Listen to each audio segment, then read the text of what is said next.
Hey everybody, this is GGB. Welcome back to another episode of I lay down to take a nap for half an hour that quickly turns into 2, and it's a lot darker than I expected.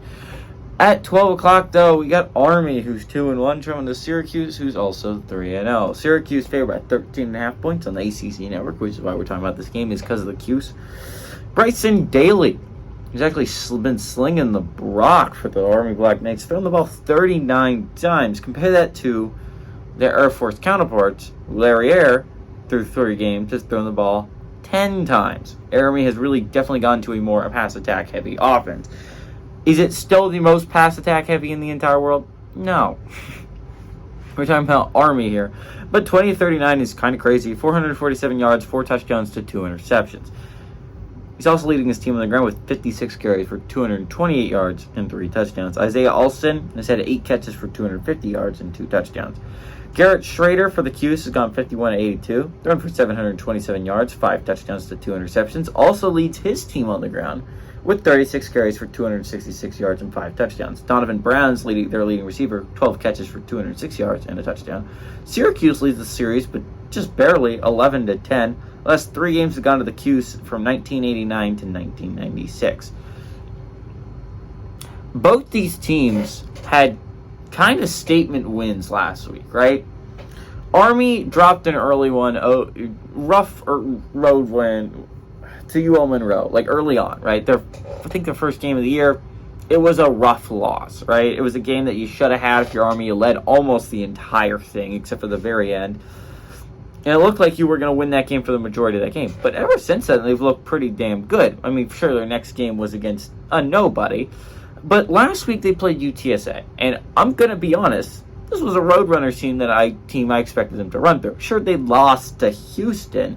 But Houston-UTSA is a rivalry. Well, it's been the past couple of years. It's been a great game. And Houston's now a Power 5 football team. And they barely lost to them. And I'm thinking, there's a chance UTSA is pretty damn good, and there's still a chance UTSA is pretty damn good. But Army looked extremely good, and they look like the much better football game against a UTSA team I had a lot of respect for heading into that game. Army might be pretty good this year, guys.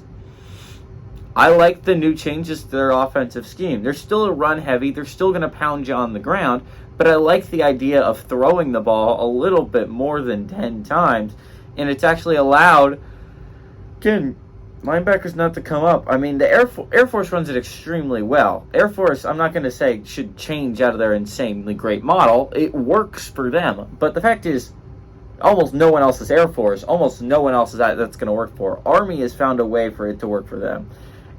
And Syracuse had a statement win in prime time on NBC against Purdue, right?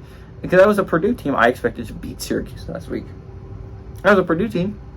Looked pretty damn good heading into that one. Came off a win against Virginia Tech. Sure, it was a rain delay for 9 hours. Virginia Tech's not the greatest football team in the world, but this was a chance for Purdue to prove they were good, and Syracuse kind of smacked them in the mouth. Syracuse needs this one, right? Because you're going to start a rough sketch. Next week, you play Clemson, and that just is the tip of the iceberg. If you're talking about tough ACC teams you're going to have to play in the near future. Duke's coming up. UNC's coming up. These are rough football teams you're going to have to play not very far from now. So if you're the Cuse, this is one you need, right? Like, this is one to keep your momentum going into a really tough game against Clemson.